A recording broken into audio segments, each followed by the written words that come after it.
Hindi ito biro, hindi ito show lang. Laban na matagal nang inaabangan. Balitang kumakalat, buong mundo ang nakamasid. Rematch na magpapayanig sa boxing world, siguradong mapapabilib. Si Manny Pacquiao may pasabog na balita. Si Floyd Mayweather daw pumayag na sa laban nila.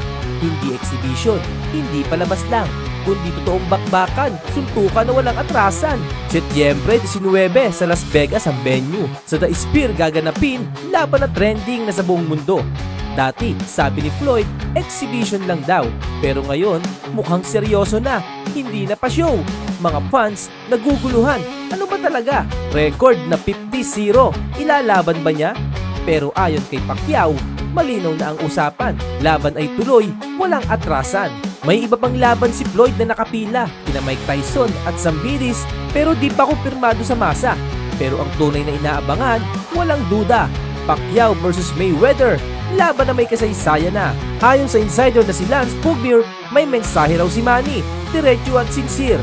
Tuloy ang laban, game na si Floyd, lahat ay ayos na, ready na sa gera, walang void.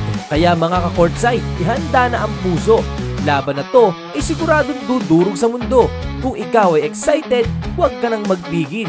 I-like, i-share at mag-subscribe ka na rin. Dahil sa laban na to, walang aatras. Dalawang alamat, muling maghaharap sa taas.